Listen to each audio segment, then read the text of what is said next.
Good evening, everybody, and welcome back to Performance E Streaming. It is Sunday night, and that means only one thing. It is the My Private Sellers Australasian Supercar eSeries, and we are here tonight at Talladega. Yes, the super speedway itself, the home of super speedways, you can say. Talladega, fantastic super speedway track. It's going to be very fast, very furious action for the V8s here tonight. On the oval action, of course, I'm as ever Mr. Carl Wilkinson with you, and joining me up here in the booth, I have Mr. Matt Hunter. Matt, how you going, mate? Going good, Carl. Going good. It's been about a week and a half off, and I feel like I've forgotten how to do everything. So we'll just sort of fumble our way through. Oh, that's it. We've actually had a break from everything. It's been strange. We don't know what to do with ourselves. We've even had times to get out in a car. So we're sort of a little bit rusty tonight. So we'll see how we go for this one.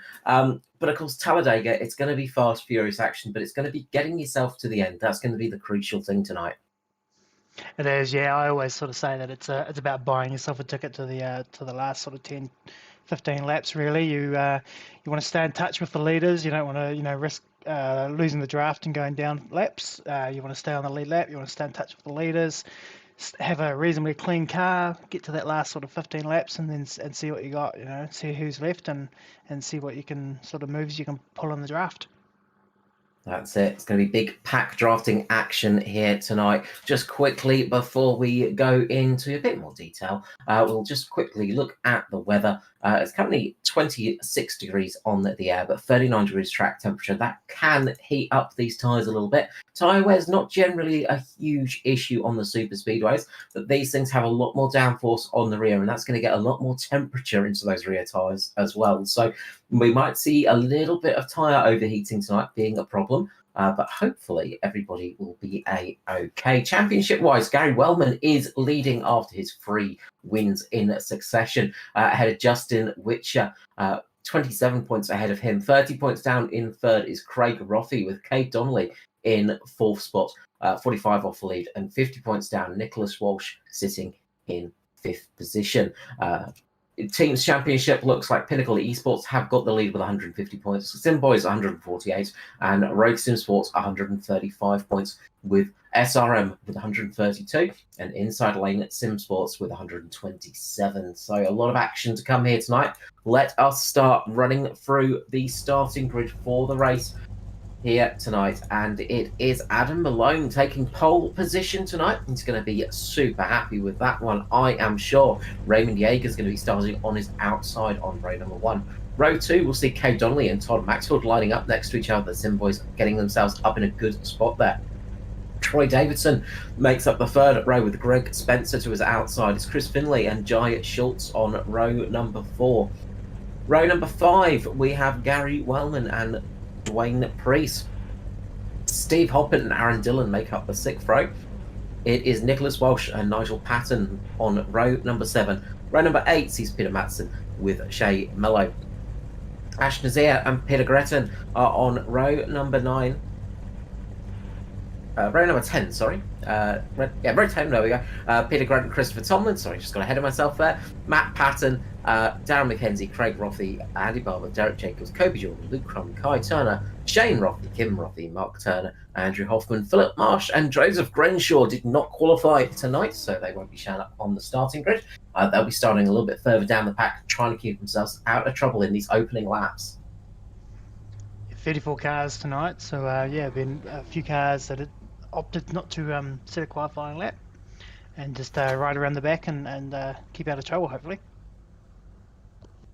Yeah, keeping out of trouble is going to be a key feature of this one. You don't want to get yourself getting into trouble in the early stages. Damage on the front of the car can really hurt you. Of course, any aero damage will be suboptimal, you could say. But hopefully, everybody's going to be keeping themselves clear and clean for most of the race. But once it gets to those final few laps, everybody wants to win on a super speedway. We start doing our pacing lap tonight. Here at Talladega, of course, and well, it's been a couple of weeks, so it's going to be fun to get back out there, and I'm sure none of the drivers are as rusty as us, Matt. No, I'm just trying to remember what's been going on the last few weeks. Gary Wellman's been on a rich run of form, but Is he going to be starting from the pits on this one? Now I think he might have missed the grid. He's showing he's not on the grid at the moment, but of course Gary Wellman's won 3 on the trot, didn't he? So He did, yes. Barry Neal taking out the victory last time out. Gary Wellman he's dropped from the server. He was starting from P9, but it looks like he may have a connection issue. Maybe he's just dropped. So hopefully he can get back in time to at least stay on the lead lap or get back so he's in the lucky dog position. That is not how he wants to start this race out and start his championship hunt as well, because he's going to be sitting up the top of the scoring boards at the moment, but there are a lot of hungry cars behind him that could really, really punish him for missing this race. yeah, and this is definitely one that will Gary's going to be very, very strong at as well. So if he can't make it in time, or he makes it back in and he's a few laps down and can't make it back up, good opportunity to make up big points on him. But hopefully he can get back and maybe be 1 lap down and maybe get a lucky dog and get back out there. I'll keep an eye on that one as it goes on. Pace car is pulling in here. It's a long old run to turn to the start-finish line here at Talladega, though. This tri-oval is a big one indeed. 4.28 kilometres in length. It is a long old super speedway. Coming up to the restart zone now, you can see the Geico restart zone down on your left, on the right-hand side there. As a little bit of a drop there for Adam Malone, but we go green here for round number 5 of the High Private Summers Australasian Supercar eSeries. And I'm going to shut up so we can enjoy these cars roaring around Talladega for this first lap.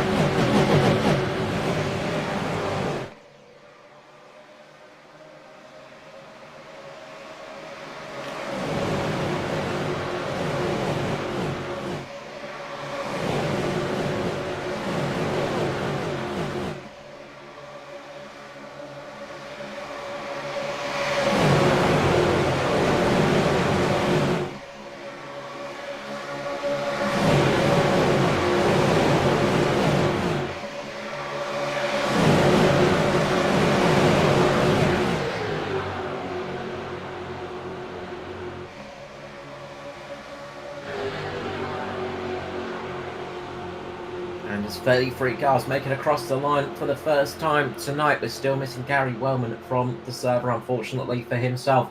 But up the front, lots of action going on. Raymond Yeager being shuffled up into the high line. Kate Donnelly sitting in at the middle with some Simboys support behind him. United Electrical Solutions Simboys cars are making a great start to this one and heating up the field, much like the Hot Toddy sponsorship will suggest. They are absolutely keeping themselves up the front of the field, but Raymond Yeager sitting up on the high line at the moment, not wanting to fall back too early. He's going to want to try and get that bonus point for a lap led, which I think he actually has just done. So he can afford to just drop back if he wants to. He probably will at this stage, because there's not really anywhere he can drop back from. No, they're quite comfortable running pretty wide at the moment. So lots of space using all the lanes, because it's a nice big wide track here. Absolutely, and this is a little bit close between teammates there. Dylan and Priest getting very close to each other. Luckily, very similar paper jobs, so one knows if they make contact with each other. Jai Schultz just dropping down to the low lane, and that's left this middle lane really unsupported now. They are sort of stuck in the middle at the moment with not a huge amount of support behind them. You can see a couple of cars just creeping up. I think that's Kobe Jordan just working his way through the middle at the moment. He's sitting just behind Priest. And then we've got 2-1-2, Christopher Tomlin down there as well. So the middle lane just breaking up a little bit. A lot of people trying to get low in this early stage. And the high line's losing a little bit of support as well. Still a good handful of cars, still about 10 cars long, but people are trying to get to the low line quite early here, and I think people want to try and get that sort of single line just to avoid any little early incidences. Yeah, I tell you what though, I was a little bit worried about that those sort of cars up there, the 777 and the 013. They're sort of moving around a little bit and getting a little bit close sometimes, so just fingers crossed that they don't make any contact, because all the cars are still quite happy to be bunched up and running 3 wide all on top of each other. if there's a bit of an incident up the front here, it could take out a lot of cars. Yeah, as we know on super speedways, when that accident happens at the front of the field in the early stages of the race, it is disastrous, but not happening at the moment. But you can see Jaeger has moved his way down in the RKJ Web Services Pinnacle car. He's moved himself down to the mid-line now and seeing what he can do there. Dwayne Priest dropping down to the low line as well. Watch out for the Sim Boys on super speedways, though. You know they are quick, and they're absolutely hugging the yellow line, almost touching the apron as they go through, as Matt Patton gets a huge run down the middle here and got himself almost into the lead. He didn't have enough run to get himself out in front of Dylan. Now he's going to start dropping back as the air starts to hit the car again, as he loses a little bit of that draft that he was getting to give him that big run up towards the front. Cody Jordan sitting underneath his rear wing at the moment. Of course, very different than the supercars on the ovals. There's got somebody cutting across the infield at the moment. It looks like one of the Pinnacle cars, and it is Greg Spencer, who's just had a moment coming into the tri-oval. And we can have a look at a replay of that. Gary Wellman's out on track as well, 4 laps down. Yeah, he's just got back out on track. So some news for Wellman at least, but odd one for Greg Spencer there. Just it looked like he may have had a connectivity issue or something like that, because he just dropped out a couple of times, and hopefully it was nothing, maybe a rig failure or something like that, and he's just shoved it down onto the infield to try to not cause a wreck there. So good awareness, good situational awareness there to not cause a big incident there. Matt Patton has managed to get himself in the lead for a lap. He's up 20 positions in this race already. This is the beautiful thing about these super speedways. They are absolutely crazy when you get those drafts coming in, and they really, really drag you up quite quickly. But it's also just as easy to lose those positions. Big loss of position for Adam Malone at the moment, our pole sitter. He's dropped down 11 spots, but he's sort of keeping himself safe in the mid-pack at the moment. We're still free wide here at Talladega. Luckily, this track is nice and wide and allows for that free wide action quite easily. You've got 3 easily defined lanes as well, and everybody's sort of sticking to those lanes quite well at the moment. Yeah, I just think Adam hasn't done anything wrong. Started pole on that inside line and just hasn't done anything wrong. It's just the outside cars have worked the draft and got the slingshots and sort of gone past and dropped down in front of him, really.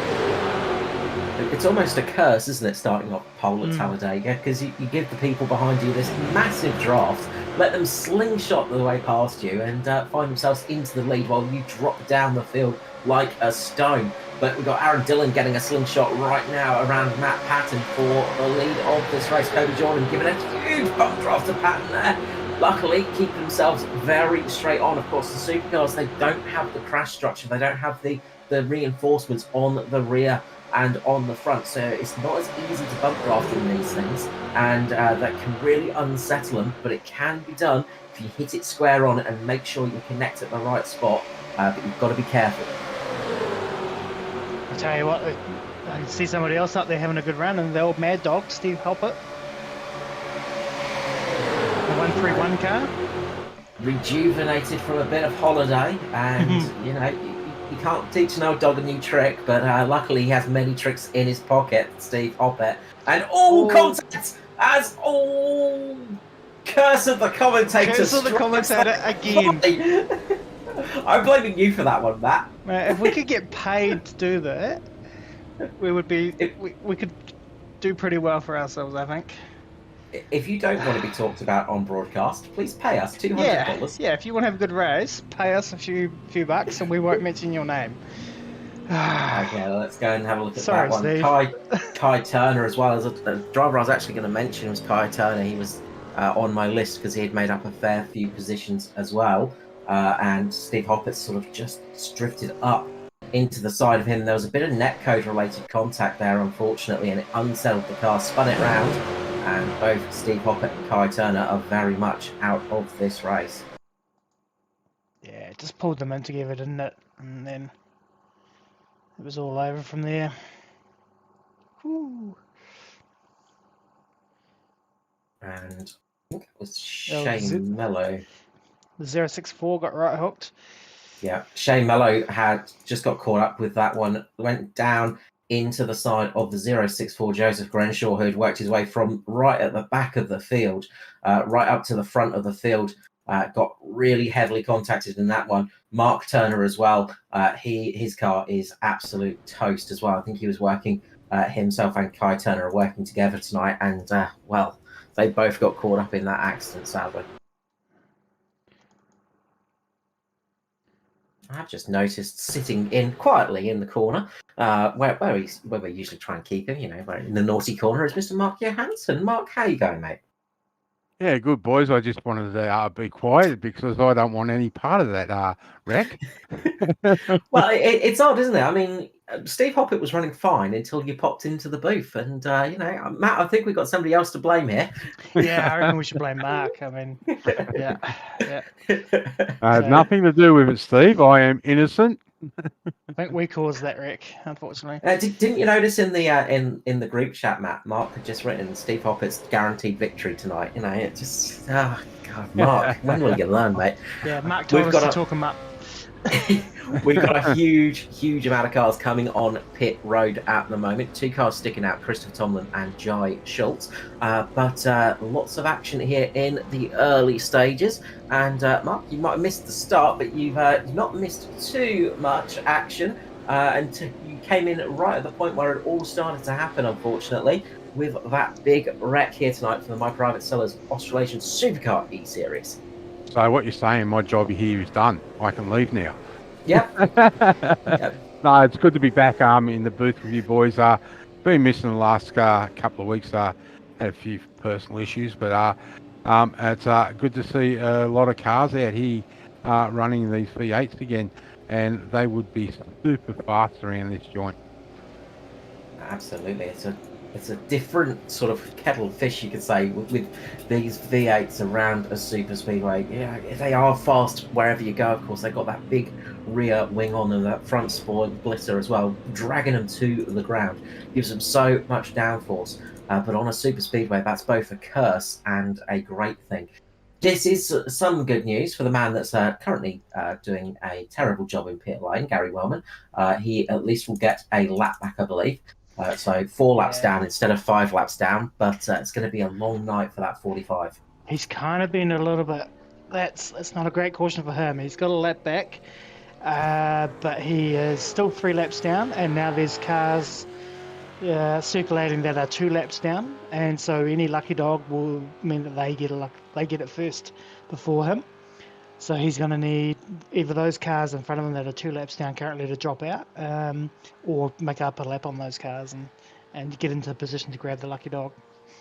I think all the cars are currently lapped are basically in the trash heap, so he might be somewhat okay. If we get a couple of extra wrecks in the early stages, Gary Wellman is not going to be complaining.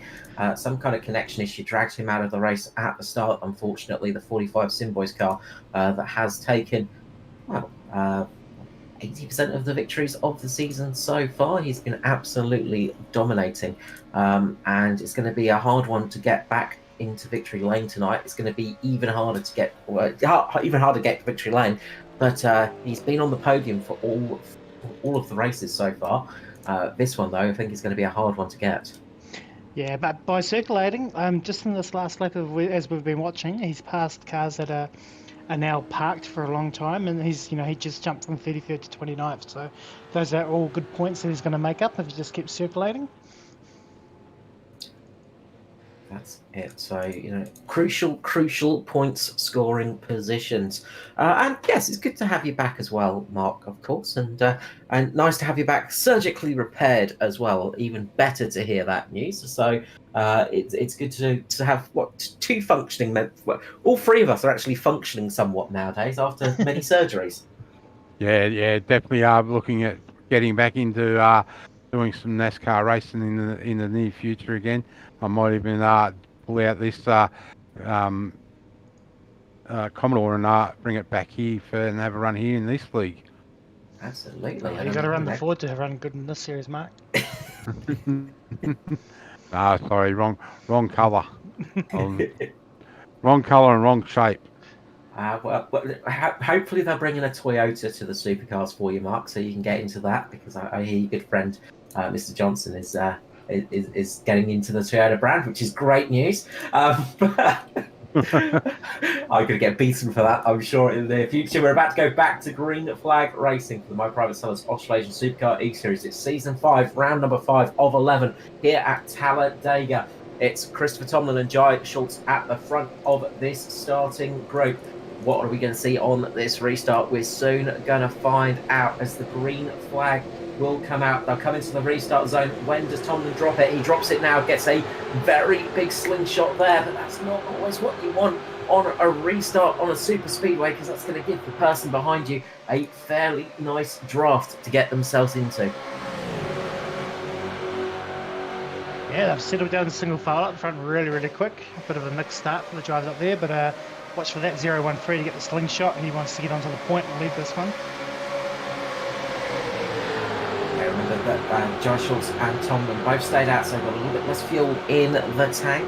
Everybody else has got a bit more fuel to play with. Majority of cars dropping down to the low line. A couple of people trying to get the high line starting to run up. You can see Matt Patton and Andrew Hoffman right on the high side at the moment in that very worn Commodore. But there's 3 wide again at the front with Dylan in the lead.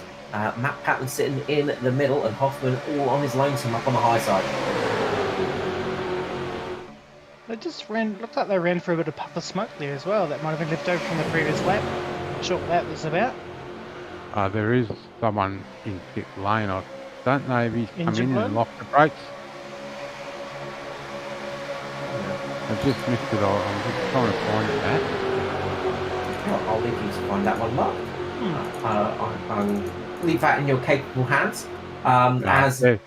Sorry, there is Michael Ladder in pit, and his car is still smoking very, very badly. So maybe just Maybe it's just that drifting across. I think so too. Yeah, I think you're right there. That's the old-fashioned way of signalling your driver out on the track, of course. The smoke signal system, not as effective as pit boards or radios, of course. I was just thinking he was sending out for KFC the old-fashioned way. The smoke signal. It's turned into one of those nights for them, unfortunately, being stuck in pit lane after a big, heavy hit. And we lost a few cars in that one, but we've still got 27 cars in this race circulating at the moment. So we'll see if anybody else can resurrect their cars. Currently, the only car running is a lap down is Gary Wellman. So he's sitting in position. He could get that lucky dog if we get another caution, but I'm sure nobody wants that to happen at the moment, as we see. Kobe Jordan moving to the outside, and Luke Crum looking to get a move on, and he said Gary Wellman's giving him a push behind him, or just not. That is Derek Jacobs, I think. Derek Jacobs. So I believe, teammates. So it's definitely a fast-moving race tonight.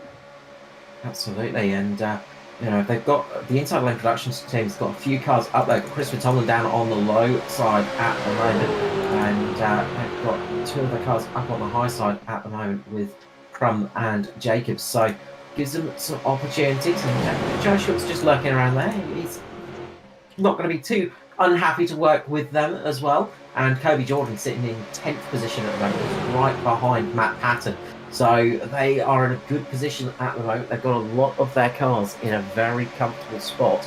The team that we usually keep an eye on for that, well, they've got 3 cars right up the front, of course, the Sing Boys, but a few of their cars are spread out, so they've not got all of their ducks in a row, but they are in a fairly good position at the moment with Dylan Maxfield and Troy Davidson. As Joe Schultz drops down. I was going to say a comment, but I'm not going to say it because I don't want them inside lane boys coming after me. Todd Maxfield just had a big moment there. I think Matt was watching that one as well. Bit of a push from Patton behind and unsettled the car a little bit. Great catching of that car. because that would have been a nasty, nasty smash if it got completely loose. Luckily, he had a bit of free air up on the high side, so he could take advantage of that and keep it going in the right spot. So it just shows how tricky these things are for bump drafting as well. You've got to be so cautious. As big run up on the high side for Hoffman, and he gets caught out by it. He had to just tap the brakes there, I think, just as he was coming up on the high side. He had a big, big run up there, but just had to ease off the momentum as he got squeezed.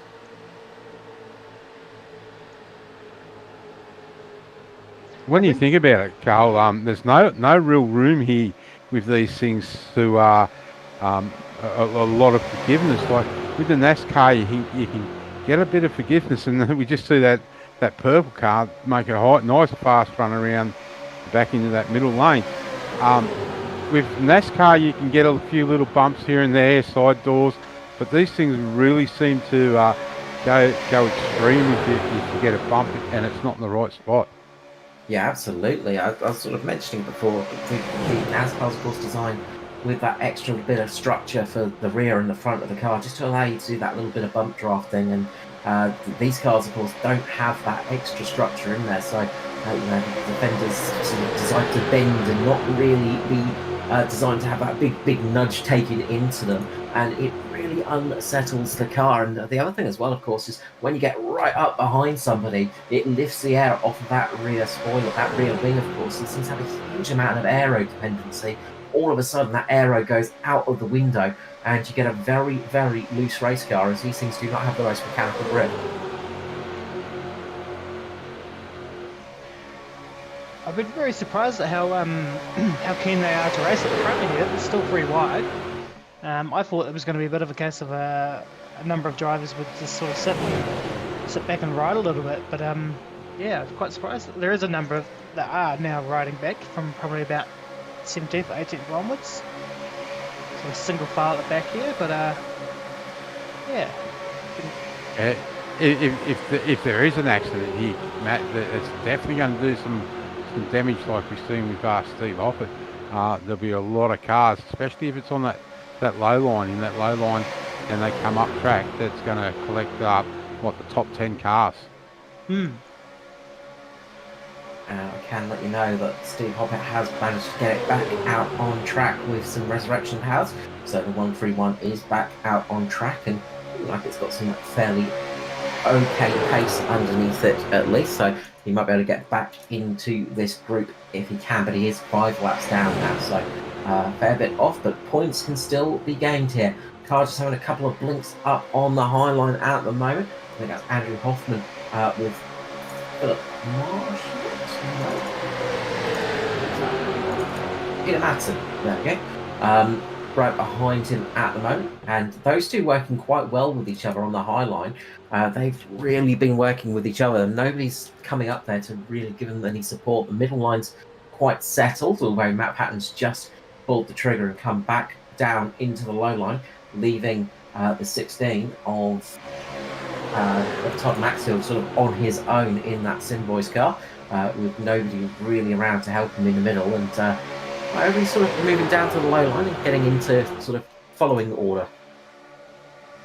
Everyone's settling down for this middle run, and look at coming in, changing that set of tyres, and coming back out and having another battle like we're seeing at the moment, I'd say.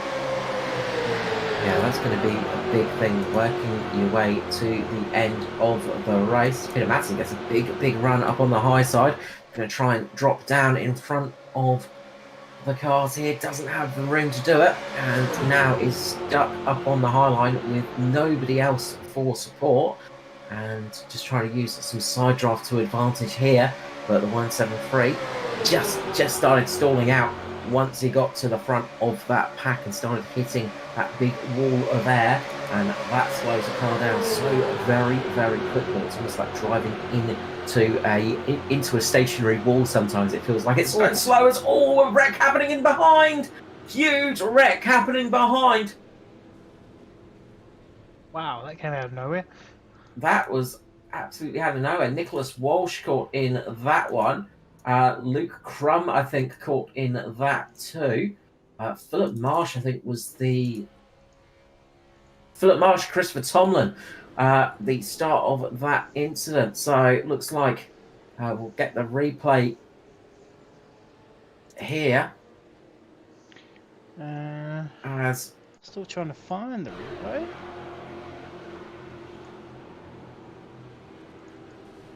There we are. So there it is there. So let's... Alright. Christopher Tomlin just runs up the track, goes into the side of Philip Marsh. And that is a big old crash there. I'd say that's a lapse of concentration from Christopher Tomlin. Yeah, that looked weird, didn't it? There was a big sort of jig to the right. Either that or a technical failure or equipment failure.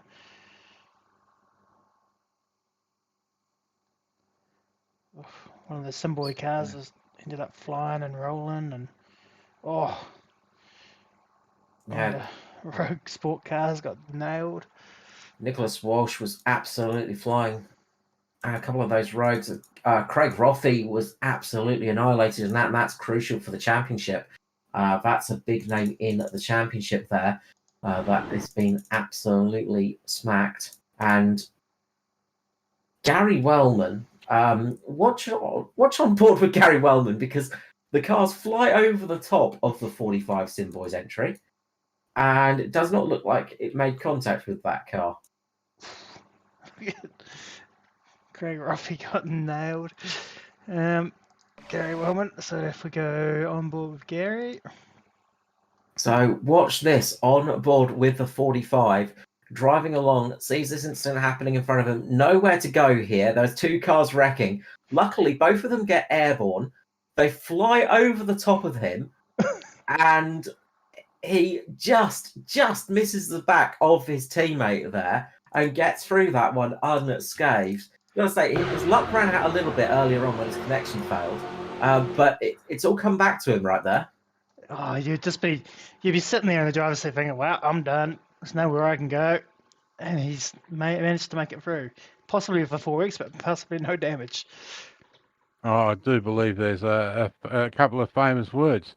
Oh. Drive through it. I do believe you can drive through it. Oh, yeah. Yep, that was... And Craig Rothey just gets drilled. Yeah, not everybody got lucky in that one.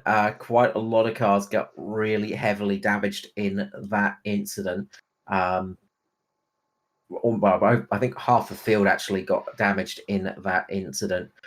Just looking at my pit lane times right now, and yeah, there's a lot of cars going in for emergency repairs, and only about 14 or so that are left without any damage. As we can see the barbecue starting to happen in pit lane.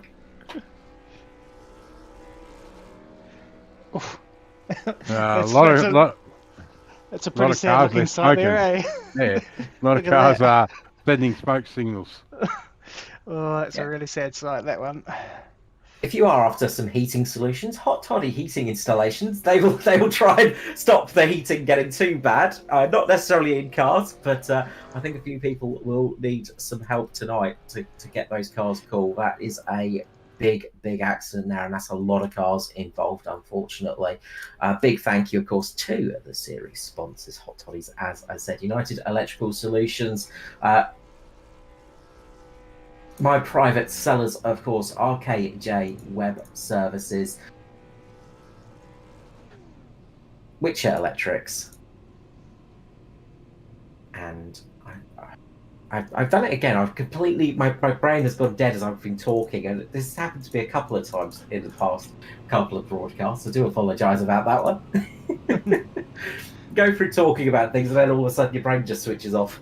Well, we can cycle through the cars on the track. So the RKJ Web Services car, Ramyaga, is coming in his pits. Yep. Got through that one relatively unscathed. The number one, of course, reigning champion of Jaeger. He got through there pretty well, and he's just come in for a little top up of fuel. Of course, the My Private Sellers Pinnacle car there with the United Electrical Solutions across the front as well. The 587 of Matt Patton, his car is looking very clean, and that's great news for Pinnacle as well. Justin Witcher not out there tonight, unfortunately, so that's going to hurt his championship run, of course, of Witcher Electrics. But he will be back, I'm sure, very, very quickly. The Simboy cars are running well out there, though, as I said, with the Hot Toddies heating installations and United Electrical Solutions. Simboy's cars are running well. They've got quite a few cars now in the top area. Troy Davidson, Aaron Dillon, Todd Maxfield, Kay Donnelly. So they've got a pretty good lockout up the front. We're saying they're sort of missing in action a little bit up the front of the field in that stint, but they've now managed to work themselves right back up there. And Dwayne Priest is not too far off as well. So a lot of those cars looking very healthy too, which is crucial. Gary Wellman only 2 laps off the lead now, so he's sitting in a fairly decent spot. Christopher Tomlin, the car is going to be a lap down, so he's going to be sitting in that lucky dog position, but I'm sure Gary Wellman will be racing hard to get that, just in case we see another caution. With 26 laps in here, 54 remaining for round number 5 of season 5 of the Australasian Supercar eSeries here on Performance eStreaming. Season 6, Carl. Season 6. Season 6. I'm going to blame you for that because you got season 5 up on the broadcast. That's my fault. You can see where I get all my information from now. I was rusty. This is what happens when we have a week off. We're too relaxed as we go back to green flag racing here as the cars pull away. It's Troy Davison, Aaron Dillon, Todd Maxwell, Kate Donnelly up the front. Peter Madison trying to stop those Simboys running away, and Adam Malone is moving his way up the field as well. He's getting his way back to the front after starting on pole position. He's kept his car clean, crucially, and he's working his way back up to the front of the field. So we know that car is quick, but he's now got to start working it up the front. Andrew Hoffman getting a big run up on the high side as well. He's going to try and get his run right to the front here as he drops down to that midline and takes his position down in front of Aaron Dillon, trying to stop those Simboys running away with it. Yes, I just saw an interesting moment in the background. I think Dwayne Priest got a bit of a bad bump and sort of was a bit out of shape, but he was able to use the lower track to right the car and keep going. As we go 4 wide up at the front, as we saw that pattern flying through the field, taking it 4 wide and taking it to the lead. Raymond Yeager now trying to get up there too. He's trying to get that high line running, but just gets caught up behind Hoffman there as he gets a big run, but he just gets tucked up there. Has to drop their momentum a little bit. That stops the Pinnacle cars looking up with each other. We've got the Simboys in the mid lane though, as Yeager drops down there as well. A few people looking to see where they can go. Somebody getting a bit loose at the back there. I think it's Dwayne Priest, but he managed to keep it holding in the right position. The midline now getting a good run with Aaron Dillon. That was a power move by Matt Patton there, just round the outside, 4 wide on the, and then drop down to the low line to lead this race. But middle line's coming back now. Aaron Dillon is going to take over the lead. Going to try and get there. Who's going to get across the line first? It's a long old line here at Talladega, and it is Aaron Dillon that just gets a nose ahead. He just had a Mustang badge ahead there. Not much more in it though between those 2 cars. We are used to close finishes on these super speedways, but if you've seen close finishes in NASCAR, they tend to be a bit closer in the Australasian Supercar eSeries. We've seen some ridiculously close stuff in the past. Andrew Hoffman now up there. He's up 31 positions, doing a really good job working his way up the field. Same could be said for Derek Jacobs as well. He's up 21 spots in 4th, and Matt Patton up about 15 spots at the moment. He's dropped down to 6th spot. I'm surprised that Derek does so well in these things because being an American, the steering wheel on the wrong side of the car for him. It's a great equalising device though, because we're so used to having to drive against the Yanks in cars with the steering wheel on the wrong side. It's nice to them to have the get to feel it on their own turf. Yeah, it definitely is. But I mean, so he does well in most of the races he attends, as he uses a bit of NASCAR style racing there and gives that blue Simboys a nice little tap. Kate Donnelly. Just a little bit of a friendly tap there, just trying to help him go a bit faster. But Kate decided, no, I'm just going to drop down in front of my teammate here. I'm happy enough.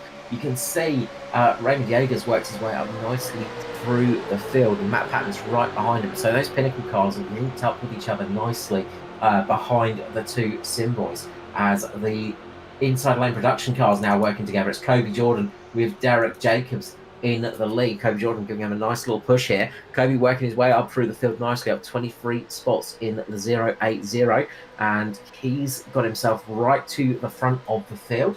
And a little bit of a wiggle there for Dominic, but he's keeping it in the right spot. Also got, just looking there, we've got a couple of cars that are sitting in sort of lap down position as well. There's a whole mix through the field. I can see Steve Hoppett right back up the front of the field as well, and he seems to have got away relatively unscathed after that big first incident. That car has got some speed in it still, which is really useful for his campaign tonight, and he's going to be hoping to get some good points as Jai Schultz gets a run up on the high side with Peter Madsen right behind him. But the car's just getting a little bit loose in the mid corner. They're just getting a little bit wobbly, you can see. A couple of cars getting tight, just drifting up as well towards that high line, and that's going to give people a little bit of hesitation.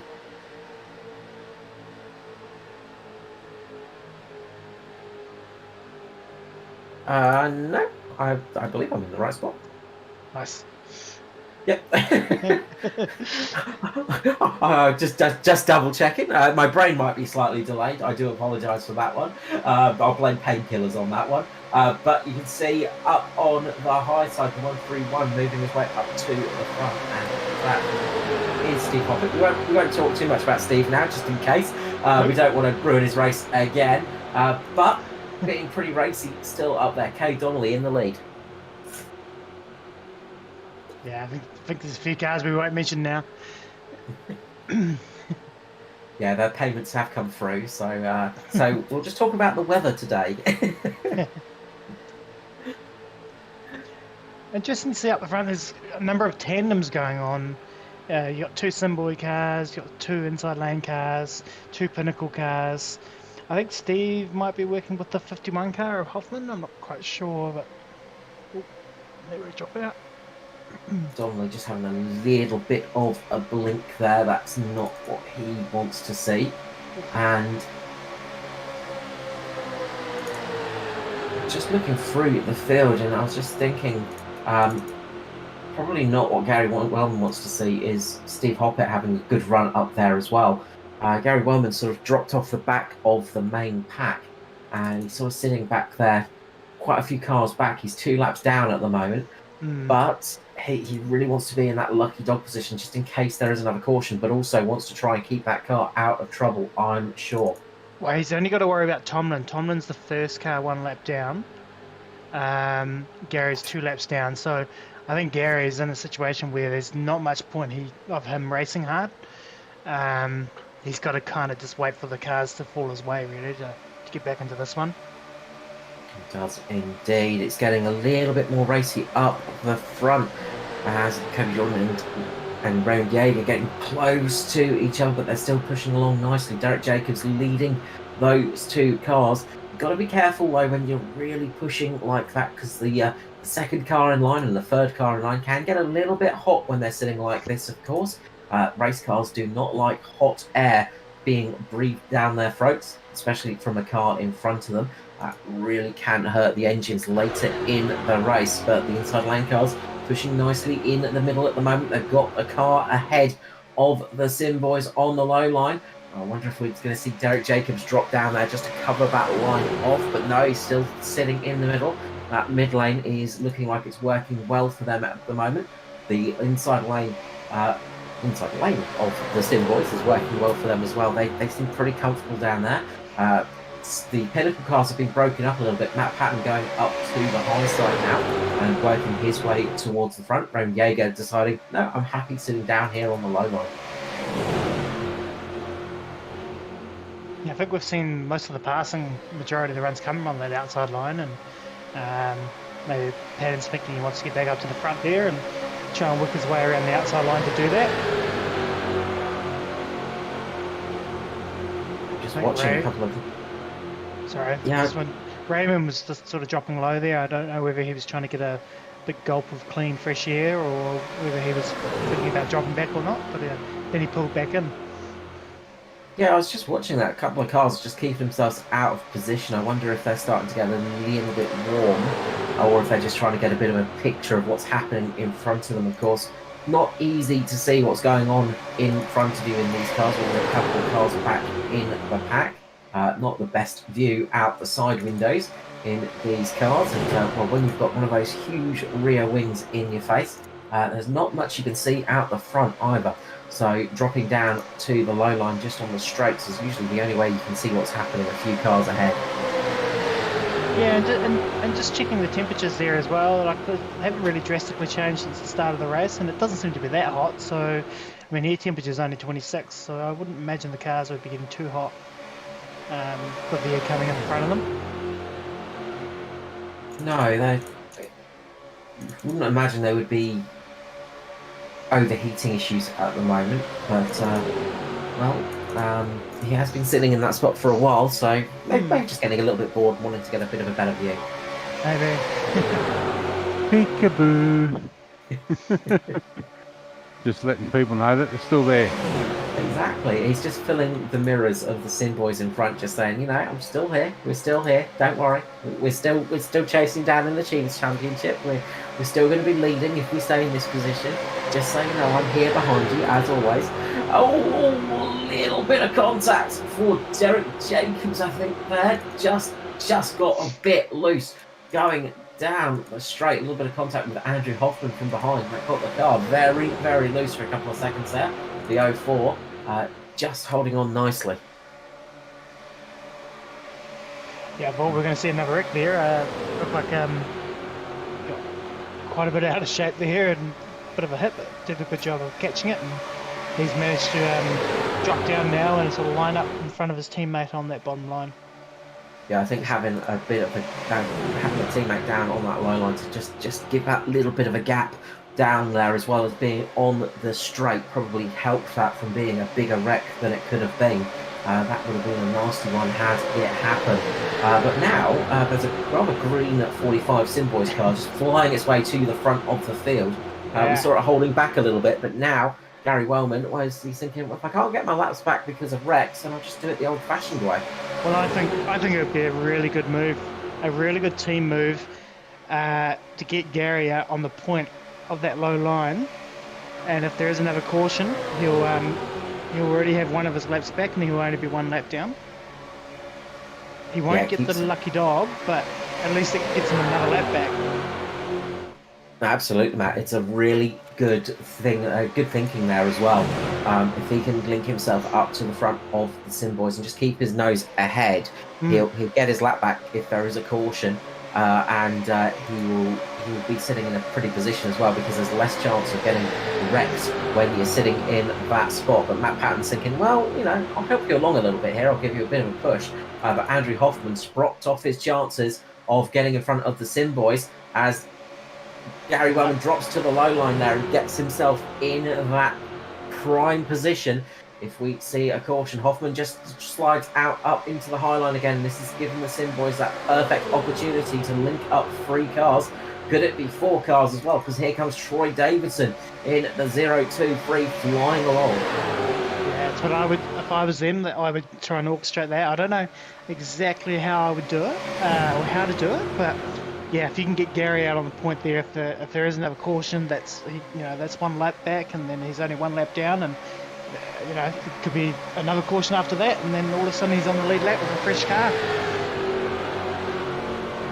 Yeah, it could be in a really good spot come the latter stages of the race. We've hit that halfway point, 41 laps in, 40 laps remaining. So nobody's going to be able to make it from here either, so there will have to be a stop going on if we do remain green.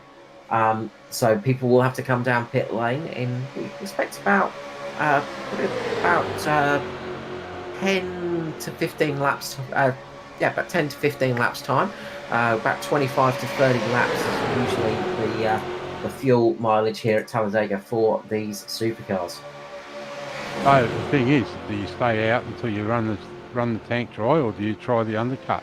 And I guess the best team will be watching there is that inside lane team, because you see Jai often try that different strategy, the undercut.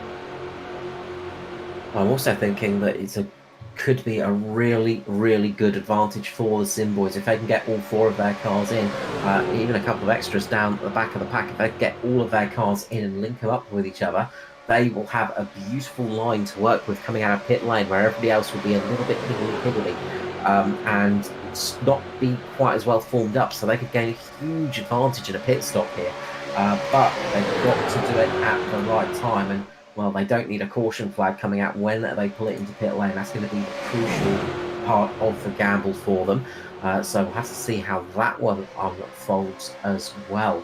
But you can see now the Sim Boys looking up quite well as Aaron Dillon gets a big run, jumps up to the high line in front of Hoffman, and Troy Davison, the 3rd car back in the high line, has a big bump there from Hoffman to Dillon, and that gave Dillon the chance to get himself right back up in the front of this pack.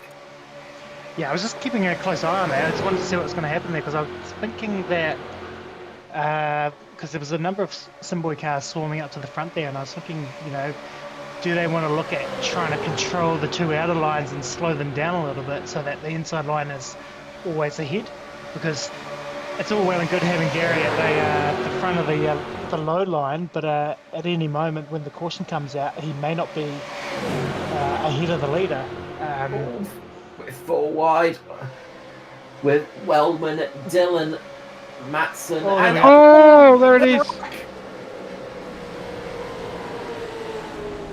Aaron Dillon and Andrew Hoffman made contact with each other, and Kay Donnelly caught up in that one with Christopher Tomlin. I think I saw it in that group. Hoffman and Matson as well. A lot of cars getting caught up in that one.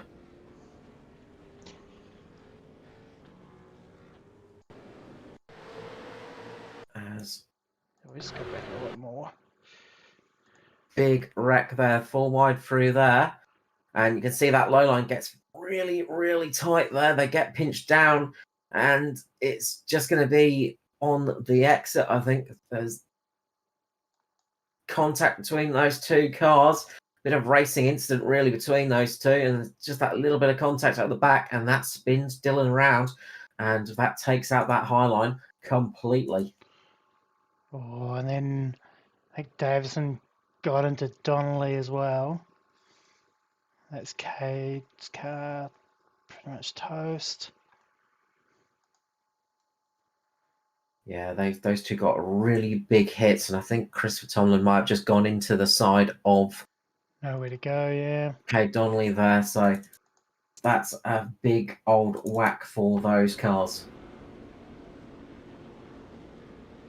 A lot of people made it through that wreck relatively unscathed. That could have been a lot nastier than it actually was, but that's commiseration prizes for those guys that got caught up in it. Now, what's important here, guys, is that Gary Wellman has been able to get around and get in front of that pace car. So he has picked up that, lap back up when he comes back across. So it's going to be interesting. And that may also see him get back up onto the lead lap if Christopher Tomlin can't get back out of the pit. Yeah, I think showing the data that he will be the first car 1 lap down. Yeah, I believe so. I think one more caution if he stays where he is, 1 more caution he'll be on the lead lap. Although, is he getting the lucky dog and the wave around? Is he getting a wave around now? Yeah, possibly. I think he's getting the lucky.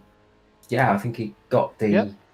So I think Gary Wellman might actually be on the lead lap now. I'll just wait for it to all to sort of settle itself out. But I think Wellman somehow managed to get back on the lead lap.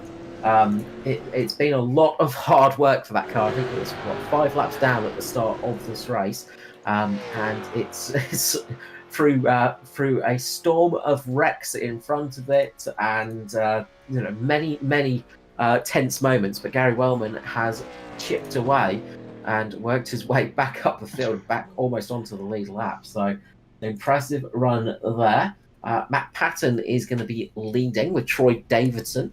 That's going to be our leaders there. I think we've seen some cars get the wave around as well.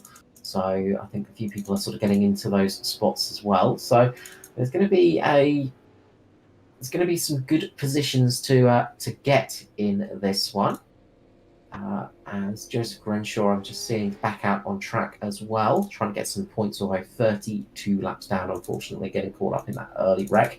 But the mechanics done a good job of repairing that pace syndicate car.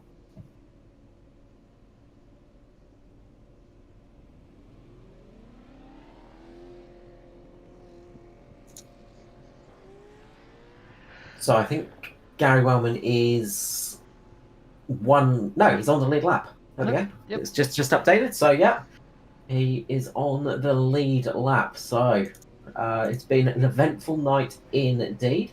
We're seeing the Pinnacle cars popping in just for a little bit of extra fuel here, which is not a bad idea. We said about 30. We're expecting about 30 odd laps for a tank, but if you can absolutely fuel save like a boss, you might be able to get it closer to the finish than you sort of expect. So they're going to be really trying to do that. We've seen a few drivers do that in the past, and it's paid off. As somebody's just had a very bad entry into the pit lane there in the Caterpillar car. Yeah, I was just actually thinking about that as well. Like, I was thinking this puts them right on that sort of bubble, we think, for fuel maybe. Yeah, so a few drivers pop in, grab a splash now as much as they can, and see how you go to the end. So Peter Gretton, 2 laps down in the 7 Caterpillar car, just having a absolutely dog's dinner of getting into pit lane, and it always happens whenever you're on stream as well. It's guaranteed to make it worse. But yeah, it could be some interesting strategy calls there. Like, if you can make it work, you could really save yourself coming into pit lane and save yourself about 50 odd seconds in pit lane. And that could be a race-winning strategy, of course. And the other thing as well is, if you've got fuller tanks, then you need a little bit less to get you home, so a little bit less time stationary in pit lane. All of these things can make a big difference in a series where we've seen wins decided by less than a thousandth of a second.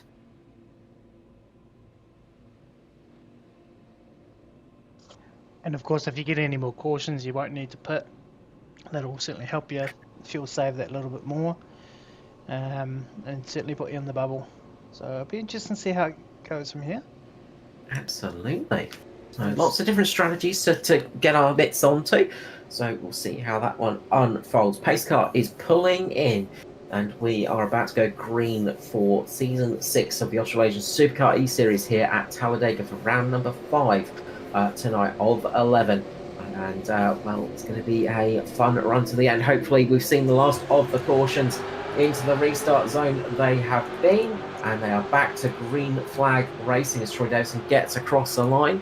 And it is a few Sim boys up the front now, and they are going to be trying to keep themselves in a good position. Watch out for Adam Malone as well. We've not spoken much about Adam Malone tonight in the free. He got pole position, of course. We know he's quick. We know he's got some great speed in that car, but he's been keeping his nose clean in the 7 Stars car and keeping it in a very good position. So he's going to be hoping as... Oh! I really should stop speaking about people. Yeah. I don't want to talk about anybody now. I'm just going to shut up. We're just going to do the rest of this race just talking about our days, I think. All I'm going to say is that the green car was driving, and then he was doing all right, and then he got a little tap from the grey car, and he got a bit out of shape, but the green car did a really good job of holding on to it and saving it. Caused a big checkup for the rest of the field. White and purple cars just had to slam on the brakes, and everybody behind also did that. So that's changed things up. I think Dwayne Priest may have had a drive-through penalty, unfortunately, getting a penalty for his car, so he's had to come in to serve that one. Same as Matt Patton. And Yes, of course. the fella in the green car is about to take over the lead. Yes, that green car that's been doing very, very well, but we will not mention any names. He's doing all right. He's doing okay. But where's the red car? Well, we've got a pink car. Well, no, it's red. It is red. Red and black car just behind. So there is a red and black car, but as we know, unless it's the 24-hour race, the red cars don't tend to do well at motorsport. I just thought Jeff may have been in there driving it. You got to love super speedways. I mean, where else would you come back from 5 laps down to the lead of the race? Absolutely. As Chris Finley's making an appearance for the first time tonight. Sorry, Chris, I didn't mean to say your name. Oh. Sorry. But the 104 Simboy entry, just flying up. I've not seen this car up the front of the field most of the night, but now making an appearance up to the front of the field as they battle it out. And Derek Jacobs is doing a great job as well, keeping himself up in the front of the field in the inside lane car. So they've got a couple of aces up their sleeves at the moment. Kobe is sitting up there too. So it's currently really a battle between the Simboys and inside lane cars. Those are the only teams that are really linked up with each other at the moment. I thought I did see Darren McKenzie in the 02 up there, Malone's teammate in cars back. So. He's sitting back with Andy Barber at the moment. So Andy Barber's got a little bit of damage on the front. They're just sitting back a little bit in the long train of cars.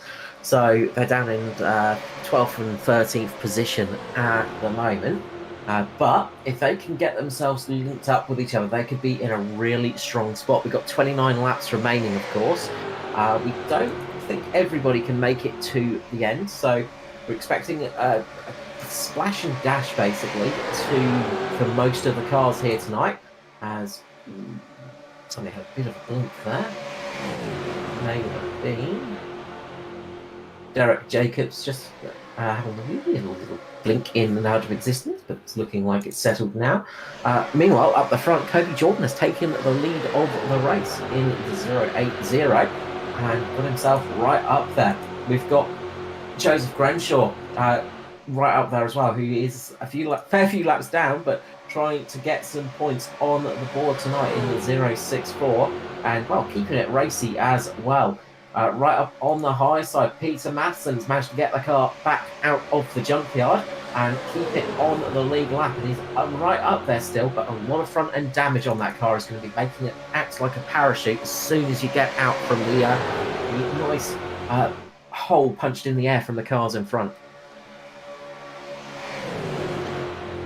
Sorry, I'm mega confused trying to work out what's been going on here. Matt Patton is a lap down? Yeah, Patton had a penalty.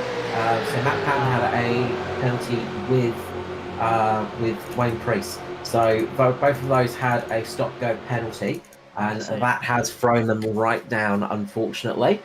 So that has really thrown them right off the lead of the race, as we've got 3 wide back at the front. Steve Hoppett right up on the high side. So it's a lot of lap cars being used here as almost sacrificial pawns, being used for people to just keep themselves right behind using this draft bonus. So they're still doing a good race out there, and you know, even if you are a fair few laps down, you still find yourself in a good position tonight. Steve Hoppett's 4 laps down now. He's managed to get one of those laps back, and he's currently sitting in 18th position. So he's going to be hoping he can somehow get maybe even another lap back here. As we've seen, it's not impossible to find yourself 4 laps down and get back into this race. And so, as you said, was saying before, super speedways can really be a lucky place, or they can be your worst nightmare. So you just got to be there and be thereabouts and hope the dice fall your way. Exactly, yeah. If you keep the car clean and you keep yourself in with a chance, you know, you never know what could happen. If you have all the cards fall your way, you can get right back up there.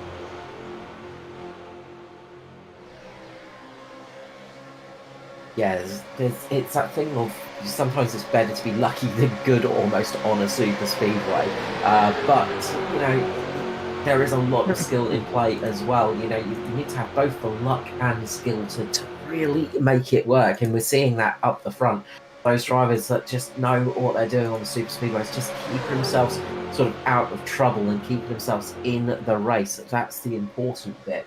But there's also a massive race going on for the lucky dog as well. Matt Patton's trying to lead that at the moment in the 587. He's down there on the low line. So there's racing for the lead. There's racing for the lead lap. There's racing for positions a few laps down as well. There's lots of racing going on here as they are really getting close with each other as well. They are very much going for it.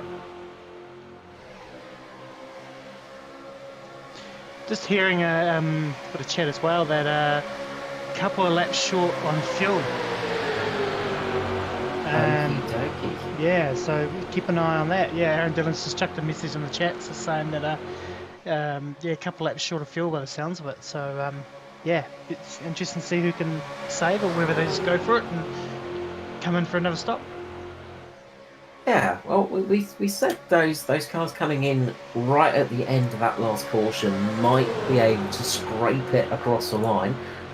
Just breathing down the fuel, the extra long fuel hoses, just trying to get every last drop of fuel down into into the fuel injectors. They don't have carbons anymore. But it's going to be just really trying to save fuel as well. That's going to be a crucial thing. If you can save a little bit of fuel in this pack, then it's going to be less stationary time for you. You can find yourself jumping up a fair few positions if you need to make that last stop.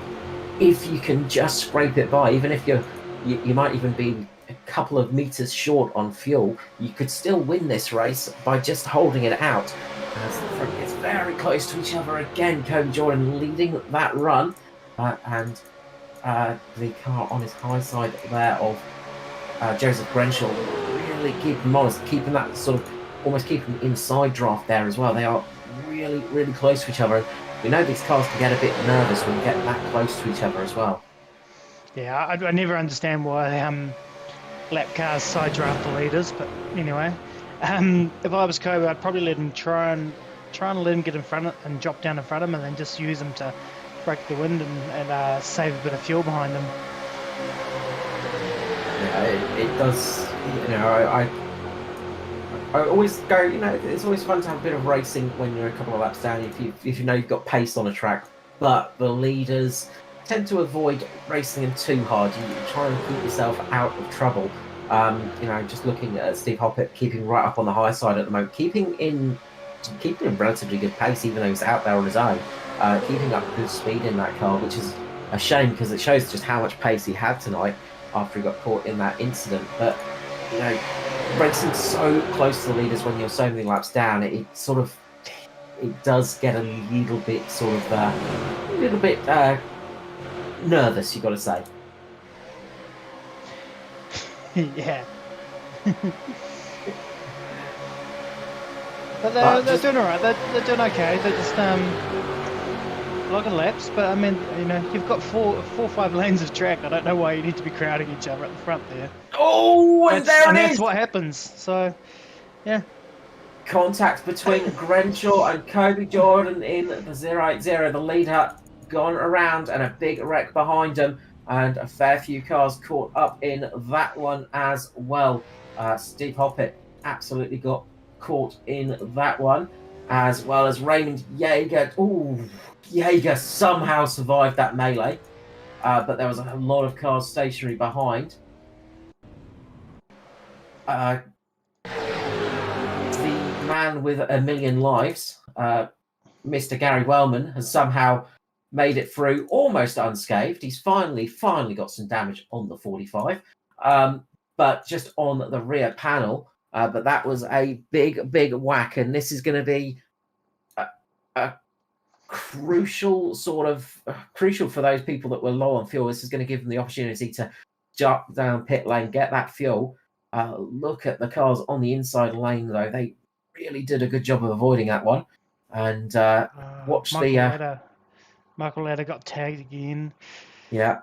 going sideways. Watch Gary Wellman. He gets tagged by Darren McKenzie just as they're sort of avoiding that car, but luckily not too much damage to McKenzie or Wellman. Both of those cars just getting a bit of damage, but it looks like they're going to be able to survive that one. But that's what we were saying, Matt. It's what we were afraid of, I guess. It's just unnecessary. You know, there's 4 lanes wide you could go. You don't need to be crowding each other with 21 laps to go and lap cars and lead lap cars. There's just no point. You're not going to gain anything out of it. All you're going to do is lose, potentially, and that's exactly what happened. Yeah, sorry, guys. While we're watching that, just to keep you updated, just about everyone is in pit lane for a splash. Yep, everybody but Matt Patton and Dwayne Priest, who are a lap down. They're going to be trying to get those laps back, I believe. So I think Matt Patton might have been the lucky dog, so he's going to get that lap back. Now I think Dwayne Priest may have got the wave around, so that's 2 cars back on the lead lap. So that's going to shake things up there. Lots of cars getting in pit lane to get a few little repairs done, as well as get that little bit of extra fuel in there. So they're going to be able to get back out on track and get back to racing. And, yeah,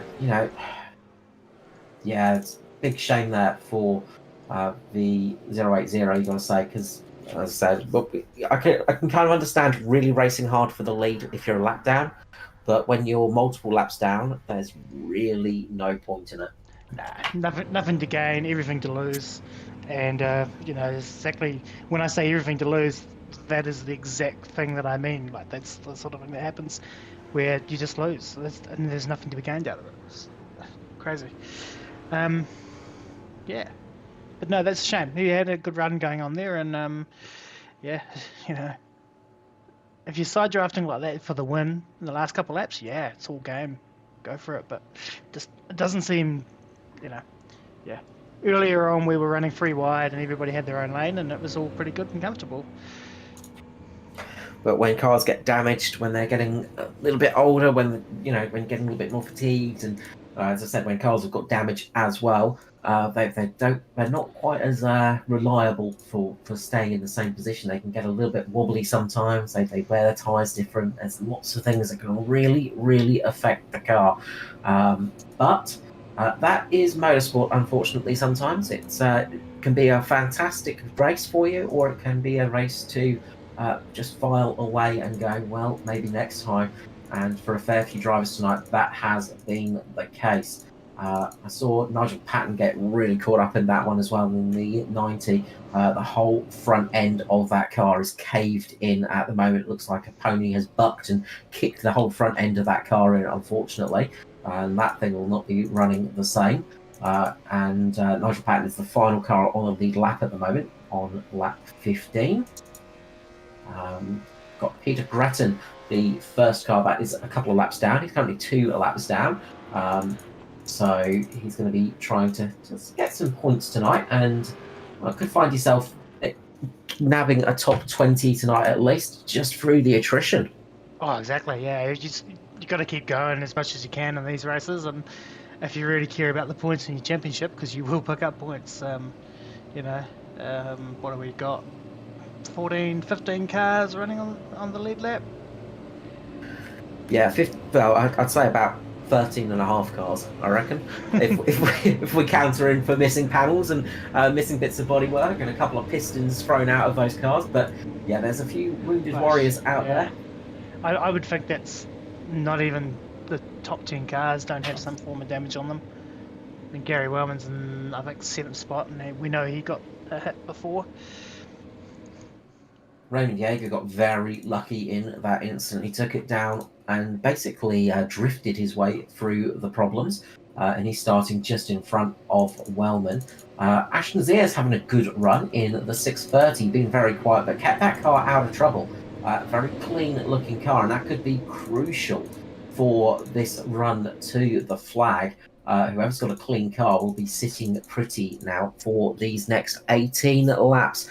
for the My Private Sellers Australasian Supercar eSeries. It is season 6, round number 5 of 11 here at Talladega Super Speedway. We're about to go back to green flag racing. Troy Davidson is going to be leading us away. Champion from last season, of course. He knows what he needs to do to get wins. Trod Maxfield on his outside. Into the restart zone they come, and we are about to go green flag. 18 laps to go.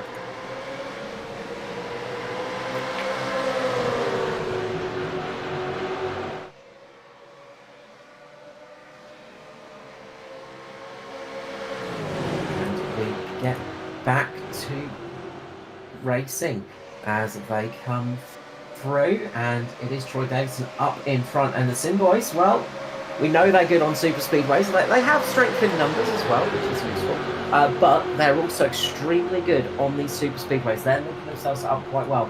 Watch out, Jai Schultz has come back alive in this race, getting up there nicely. Adam Malone still sitting in a good spot too. We know he's quick, he had pole position, he could be one to get there tonight. Derek Jacobs keeping his car out of trouble in the 0-4 inside lane car. It could be a fantastic job for him tonight, so he's going to be hoping he can keep out of trouble and possibly get himself into a good run to the end. But the next 17 laps are going to be crucial.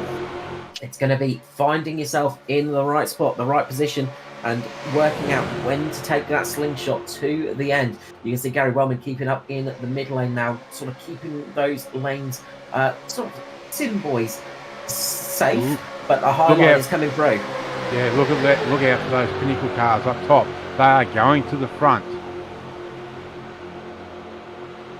Big run there from Jaeger, and absolutely pushing along, giving an extra fair few hundred horsepower to Matt Patton, who's got himself back on the lead lap after going a lap down from a penalty. So he's going to be happy to find himself back up there. Matt Patton's had a great run tonight, been leading a fair few laps. They drop down to cover that low line and stop the Simboy charge. Look at the Simboys now, they're trying to get into the mid lane. I can see Darren McKenzie just lurking up there as well in the 0-2, and that is good news for the likes of Adam Malone and Andy Barber. Can they link themselves up and get themselves into a good spot to the run to the end? Yeah, we're seeing all the names really come charging to the front now. This is the they're all fueled up, we think, and all good to go to the end of this race, so this is all go time now. Yeah, this is that crucial point where you've been... It's an odd thing. Well, all motorsports like this, you've got to say, but oval racing is one of those things where you sort of just have to survive for a fair few laps, and then it is those final couple of laps where you really have to start going aggressive. And you're going to see that coming to fruition now. You can see the Pinnacle Boys working the low line, Jaeger and Patton.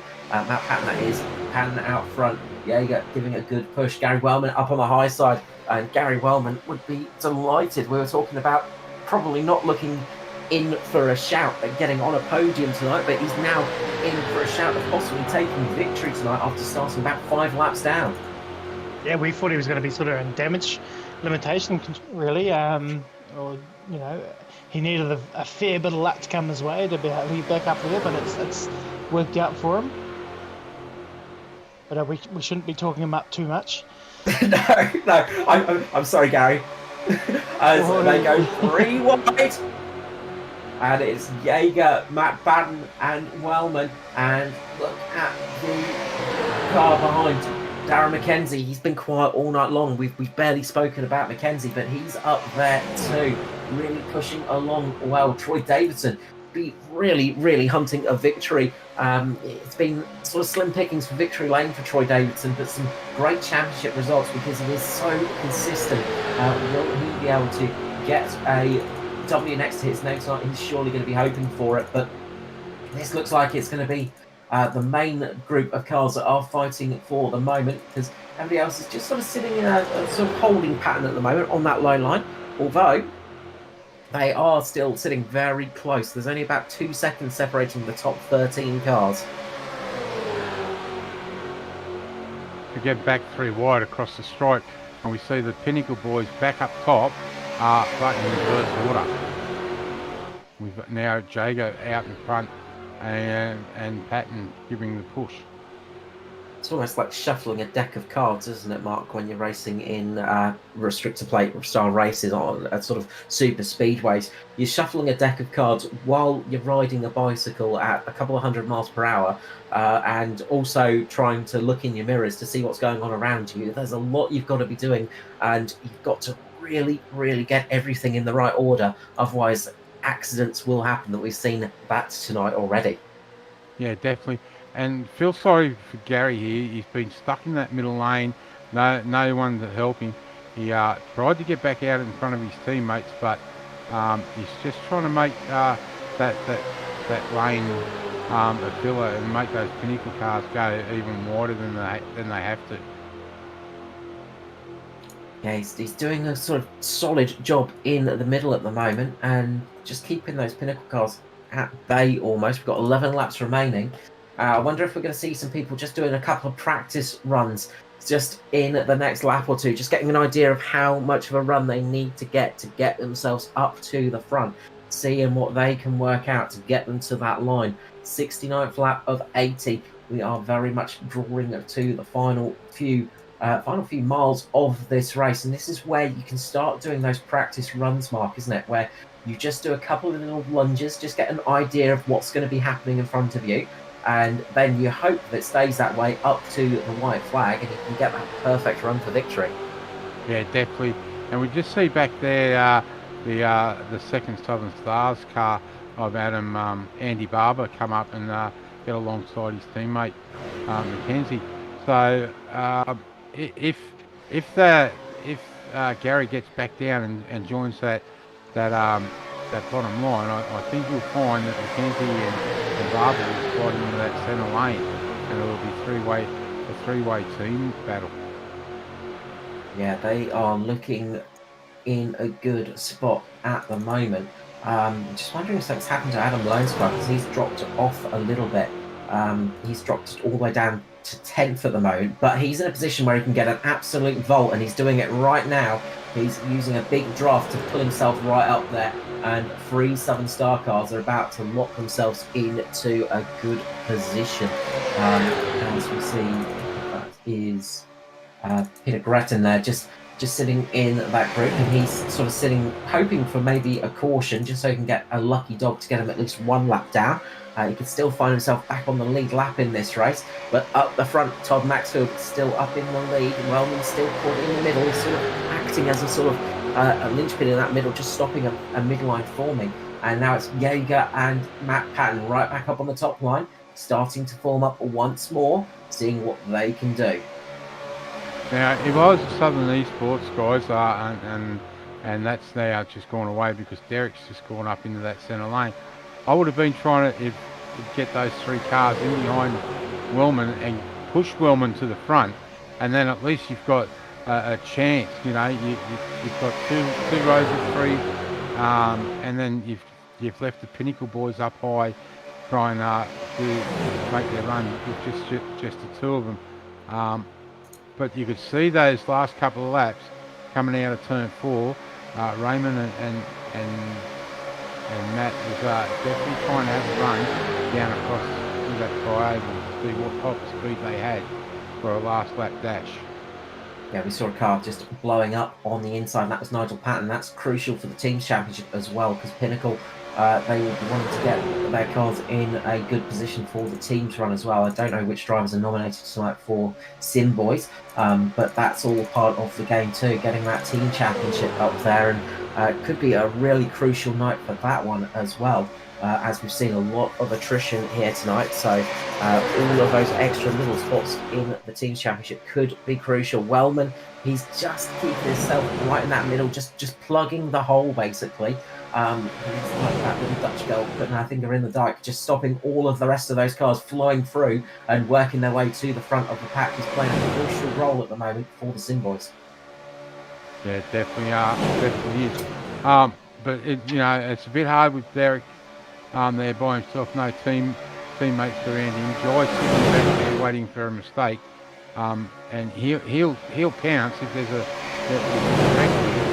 you look at it for him to dive down right on that yellow line and try and get under the wreck, because it normally goes high in the wrecks. Yeah, that's what we've seen most of tonight. Of course, Jacobs and Jaeger just got very close to each other then. That was almost a big moment coming up to the start-finish line. They just squeezed through. What I was about to say, just drivers, don't crash. Give me a couple of moments, please. If you want to check out the post-race briefing, of course, the stewards' reports, head over to the Australasian Supercar eSeries Facebook page where it will be going live, and they'll have all of the reports there for you. And of course, just while we've got a couple of moments before it all starts to heat up, if you're looking at doing some endurance racing, head over to get in contact with Brett Campbell for the Golden Octopus. It's the race to the gold on July 1st around Suzuka. It's going to be an endurance race at Suzuka for that one. Drivers are absolutely welcome to come along. It's for charity, should be a fantastic run. Should be a very good race indeed. But we've got 5 laps remaining here tonight for tonight's race. It's Wellman who is in the lead. He's got himself that bonus point for leading a lap, and I don't think he was expecting that one tonight. He is up there, keeping that midline safe. You can see Jaeger's just sort of sitting back there, not waiting to make the pounce just yet. He doesn't want to get caught up the front. You can see people shuffling their way up there as well, just keeping themselves in crucial positions and trying to work their way through. Derek Jacobs, I think Derek Jacobs wants to get to the front, but he can't get there because Gary Wellman is keeping that middle line as safe as can be at the moment and really stopping any charges from appearing. Yeah, I'm sorry. If this was in a NASCAR, I can tell you now, Gary Wellman would be getting a lot of Morse code through his rear bumper if I was Derek. That is it. Just saying friendly hello, all of that usual stuff that you do in a NASCAR. I know what it's like being in front of you, Mark. Getting those little glove taps from behind, just letting you know that you're there. But it's going to be a really big run to the end, I think. If they can keep this racing going on in a clean format, we've got 6 cars right up the front, which are sitting in a very good spot for victory. Then you've got Darren McKenzie just sitting in 7th position at the moment on the low line, not really able to find his way through. But when the time comes, I'm sure there will be 4 lines forming at the start-finish line as they try furiously to get the W next to their name to get victory here tonight. And it will be a hard-fought victory, whoever gets it here. 4 laps remaining. Now we are very quickly coming to the end of tonight's race. Yeah, definitely. And Carl, I'll say this: that yellow line on the bottom, that looks like it's a single line, but it is a double yellow line. And if they could get below that, I'd say we would have 5 wide racing across the tri-oval. Absolutely. If you give a race driver an extra little bit of room, though, Mark, they will take advantage of it and probably go 7 wide.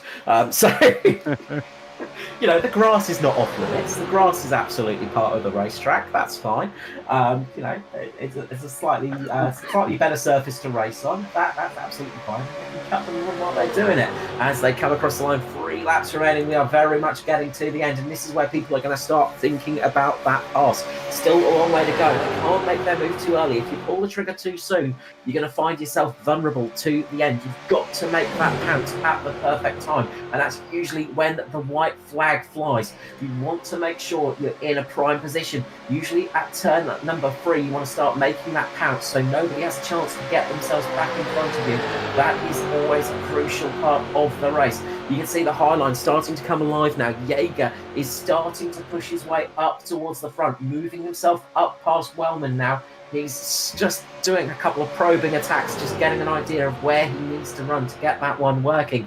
Maxfield on the low line's got Troy Davidson right behind him as well. The 2 teammates working well with each other. Look at Jaeger, he's dropping down a little bit here. He's trying to get a little bit more draft as they're coming across the line. 2 to go here. We are getting to that point where people need to start thinking about the race to the end. This is where those attacks will happen. The aggression is going to get turned all the way up to 11. Yeah, this last 4 miles, Carl, will be a lot of love tapping, a lot of searching for that little extra drive. So we may see that high line come through 3 and 4 right up against the fence, because even though there is marbles up there, those marbles do end, and you will get that little bit of extra traction from that clean racetrack.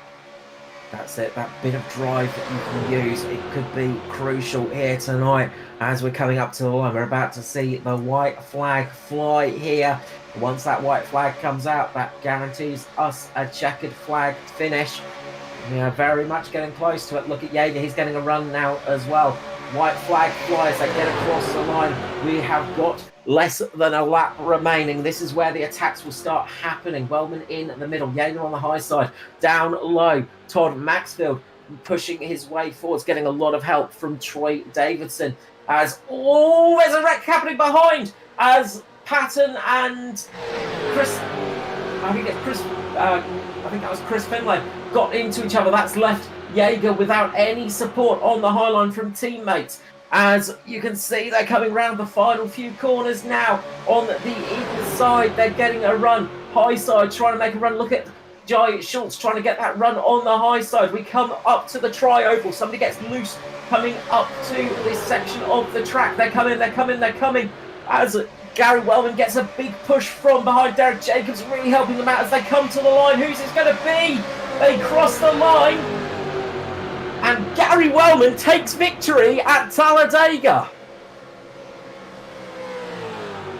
I really thought we were going to go four wide across that line with Jai having that great run that out of 3 and 4. Just unfortunately not just any support up there for him.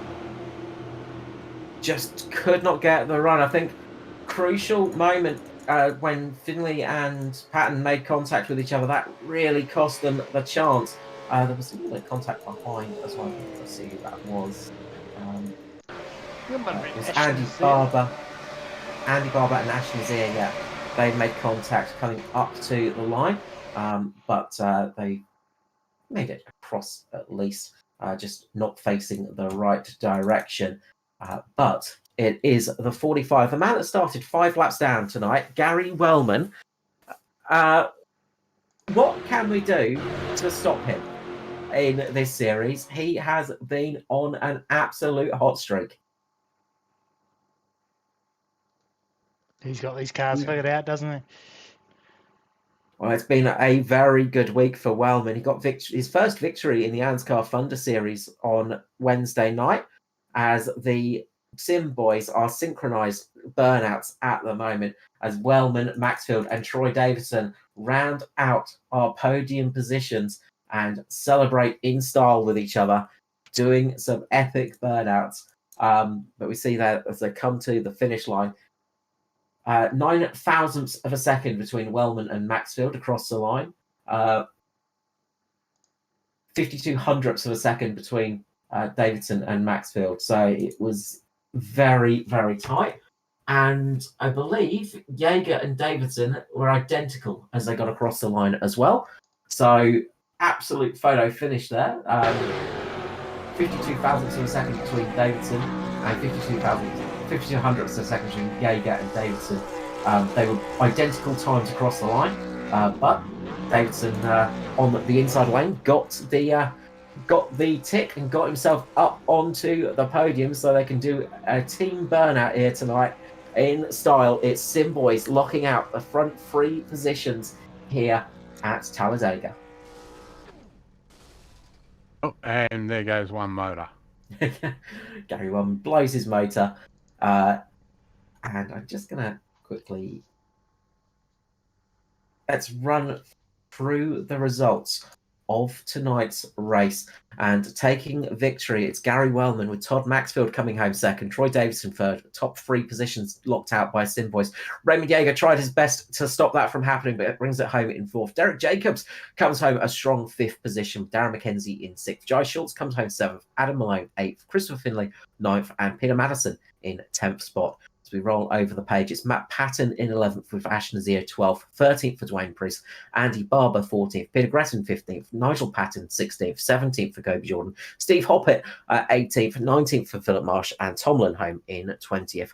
Nicholas Walsh comes home 21st with Latta in 22nd, Hoffman 23rd, Dillon 24th, 25th for Donnelly, Grenshaw 26th, 27th for Shane Roffey, Luke Crum 28th, 29th for Craig Roffey, Kim Roffey in 30th, and night to forget for Rogue Sim Sports. Kai Turner out early doors, unfortunately, as well, in 31st spot with Shane Mello, Mark Turner, and Greg Spencer.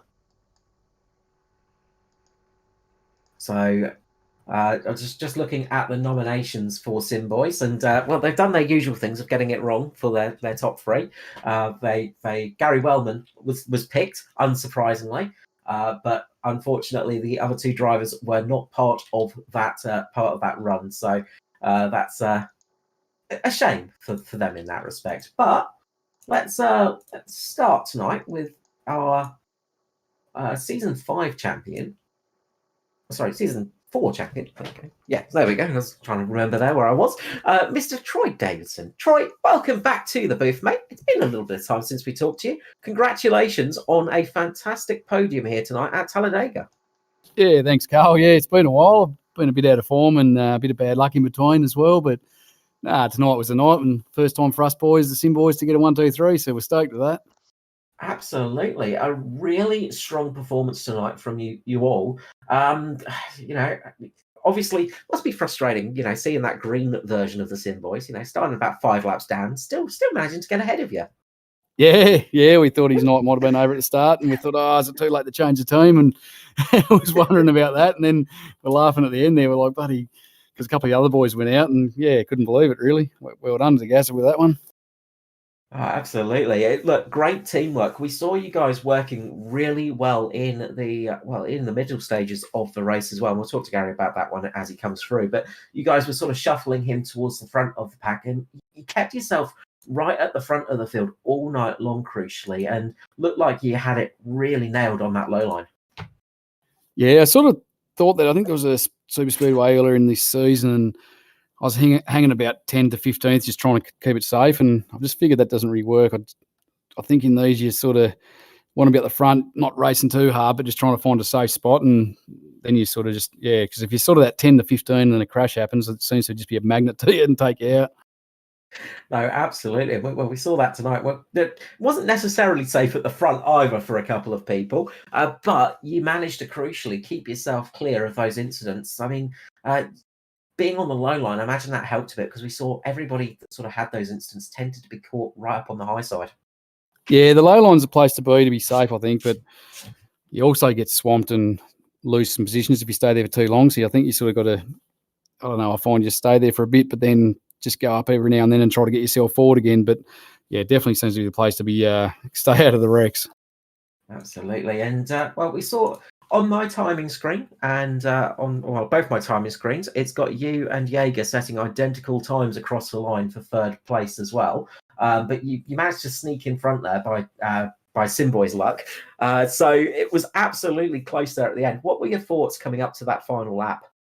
Yeah, I knew I was pretty boxed in, and Gazza was sort of had a good run in the middle there every lap without a lot of help, and I was sort of trying to push Toddy, and I sort of thought I could fall anywhere between third and sixth, sort of things. But yeah, just that last lap, I just pushed that a little bit harder, and then coming into the D, I gave another couple of pushes, and then went a little bit under the apron just to try to run to the line. And yeah, just me and Razor got the same time, but I must have had more laps or something, I suppose it was. So yeah, happy with that.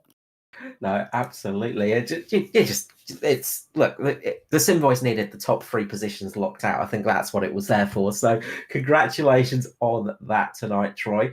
Look, before we let you go, personal shout outs tonight, because we'll make Gary do the hard work with all the title sponsors. Yeah, fair enough. Personal shout out, just Jackie, my girlfriend, just for putting up with me when I do jump on the sim and dedicating the nights away. So that's pretty much it. And I'll let Gazza do the rest. And look, congratulations tonight. Pleasure having you back up here in the booth, mate. Hopefully we'll see you back up here soon, and with a W next to your name in the near future as well. Yeah, that'd be nice, Carl. Have a good one, mate. Thanks, Troy. Troy Davidson there, back up in the booth, coming home in P3 tonight. Next up, it is the second place car. the hot toddy himself. It is Todd Maxfield. Todd, welcome to the booth, mate. Congratulations on a solid P2 here tonight at Talladega. Yeah, thanks, boys. Pretty chuffed for that one. I can imagine. I mean, a strong night for the team there. Yeah, it was really good. Shame a couple of boys got taken out, which, the old rule that they were in the team, so that sort of hurt us a bit there with them. But all the boys had a bit of a good run there tonight, and just, unlucky really for them guys. But, yeah, we locked out the podium, so we won't complain with that one. No, absolutely. But Gary Wellman seems to have a lot of luck recently, but unfortunately, the team has really bad luck in choosing their drivers. It seems to be a curse. Whenever you choose the other two drivers, they tend to get thrown under the bus. That's it, mate. It's it's nearly week in, week out with it, isn't it? But we're still second there on the points for the team's championship, so we're hanging in there with that one. So next few rounds, hopefully, we'll pip the rest of the boys and put it up the top there again for it. So. No, absolutely. Fingers crossed you can get the right three cars in the top three next time. That's going to be the hard part. That's it, mate. One of the hard parts for you is trying to beat your teammate Gary Wellman tonight. We said it to Todd as well. Sorry, Troy. How do you beat a guy that started 5 laps down and still comes home and beats you? No, I'm letting him know, mate.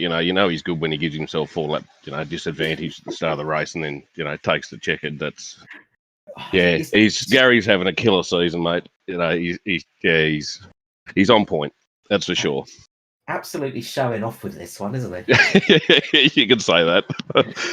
Now, coming up to the line, we saw you and Troy both had that low line locked down, and you all three of you were working really well with each other. Gary sort of in the middle, sort of blocking that midline as well. What were your thoughts coming up to the final couple of laps? I was sort of watching it for that, sort of last 4 laps, having a chat with Troy about him pushing me, and I was happy with Troy hitting me there, and every time going over the line, Gary just have his nose in front, and Dozer give me a couple of good pushes there on that last lap, and I thought I might have just pipped Gary, but that middle line, mate, she was a rocket out of turn 4 there, and that give him the cherry. So.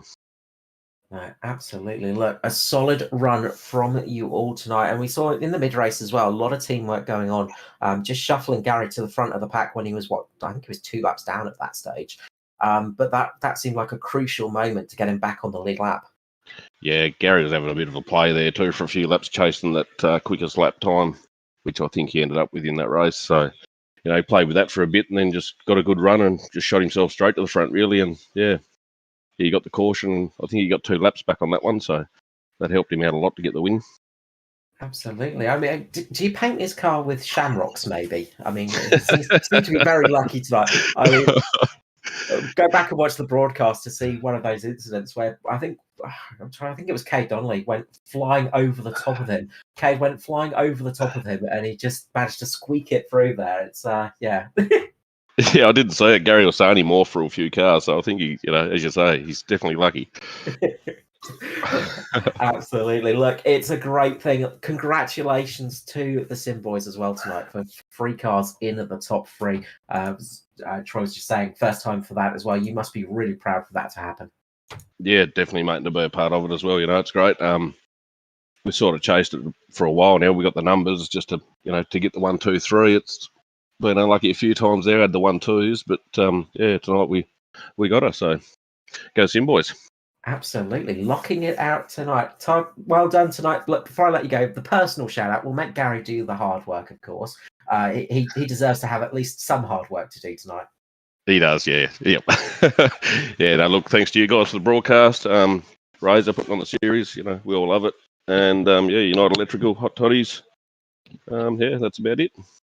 All right, thank you so much, Todd Maxfield. Welcome back to the booth, mate. Congratulations on P2 tonight, and I'm sure we'll see you back in the booth in hopefully the near future. Yeah, cheers, boys. Let's hope so. Todd Maxfield there for Sim Boys number 16, and finally tonight our absolute platter of Sim Boys. It's the man that started 4 laps down. We were saying he's going to be in damage limitations tonight. He's just going to be lucky if he can get inside the top 10. He'd be delighted with a podium finish. I mean, if he could get a podium finish, that would be a real achievement.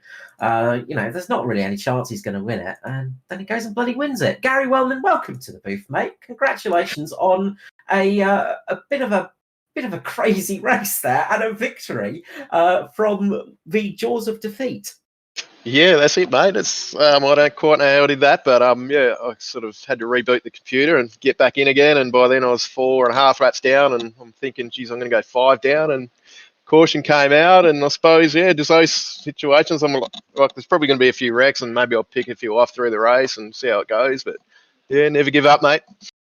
No, well, first of all, I mean, obviously you've answered the question of what happened at the start of the race. What were you feeling when your teammate was flying over the top of you and you were looking like you were going to have a massive wreck? Yeah, that was weird too, because I was sort of all tied up in that, and cars bouncing all over me, and somehow I didn't even get a 4X and still got the lucky dog. So yeah, after that drama at the start, I couldn't do anything wrong. So I'll take that good luck with the bad, I suppose, and it all evened out to a win. Like, even with the curse of me and Matt talking about you, you still managed to get the victory tonight. And we put the curse on a fair few people tonight. So you've even beaten us. Yeah, that's it. Yeah, it's sort of it doesn't always work out that way, does it? I hear you guys a bit on the commentary, and you put the curse on a few, so it's good to turn the tide on you.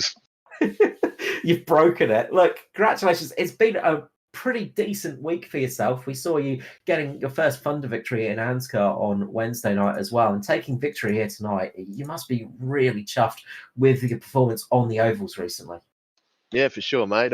Yeah, I mean, I thought, Wednesday night was probably the best win I've ever had. But as far as a comeback win, I don't think I'll get better than tonight. So yeah, I've had a good week, mate. So it's it's been a bit of fun.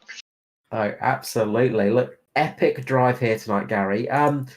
Just we were talking about Todd about the sort of that crucial moment in the mid part of the race where you sort of managed to find yourself up at the front of the field when that caution flag came out. That was a real race changer. Yeah, that was sort of half my plan. I'm like 2 laps down, and I'm struggling because I'm not in the lucky dog spot anymore. So I'm like, if I point my nose to the front of the pack, and I think it was Matt Patton actually might have pushed me to the front, and then all hell broke loose, and I think Chris Tomlin might have been in the lucky dog at the time, and he was tied up in the wreck too. So I was not only in front of the pack, I got the lucky dog as well. So I pretty much just drove around and round and round to get a couple of laps back and back my lead up. We were trying to work it out in the booth. We were like, yeah, I think Gary's going to get just be 1 lap down, and then looked at it again. I'm like, wait, he's on the lead lap now. How does that work? It was look. I mean, that's it. Pretty freakish, but again, just had my nose in front when that caution came out, and unlucky for Chris, I think that didn't get the dog because he was in the wreck. But I kind of knew where I needed to be if I really wanted to give myself a chance to get back on that lead lap, and it all kind of worked out for me. Did you expect to find yourself in the top 10 tonight when you sort of came back after that computer issue? Were you just thinking top 10 is going to be probably the best I can manage tonight, or were you thinking, no, I can do this? Oh yeah, super speedway and anything can happen, but no, I kind of thought, maybe a top 15 with the carnage that usually happens, and I'll just drive through some dead cars. But I kind of never thought I'd be racing for the win in the last 15 laps or so. Well, it's been 4 wins out of 5 races, and you were on the podium last time as well, weren't you? So it's 5 podiums as well. Yeah, mate. Yeah, it's I don't know. It's all starting to come together this year. Last year I was scratching my head off. I was just saying to the boys in the green room that I kind of felt I was driving good last year, but I just kept getting wrecked out. So it's weird. This year is just totally my luck's turned around. So. Absolutely. Bad luck at the start turned into good luck at the end. Congratulations on an epic victory here tonight at Talladega, Gary. Before we let you go, though, you have the hard job of doing all the sponsor shout-outs as well as all the other shout-outs. Go for it, Gary.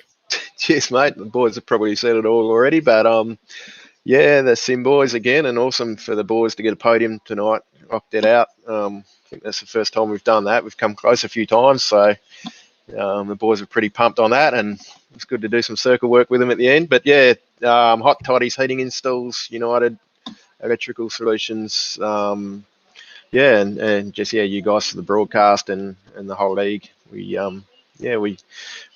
look forward to Sunday night every week. It's heaps of fun, and hopefully the fun will continue and the good luck as well. Absolutely. Look, on this rate of form, Gary, you're going to be a hard man to beat. Congratulations tonight here at Talladega. Well done indeed. And look, I'll say we'll see you back in the booth in the very near future, mate. Oh, I can only hope, mate. Yeah. Cheers, boys. Enjoy a well-earned drink. Thank you so much, Gary Wellman. So, Mark, Matt, epic win there from Gary. What more can you say? That was a masterclass, but also just some incredibly good luck on his side as well after a very poor bit of fortune at the start of the race.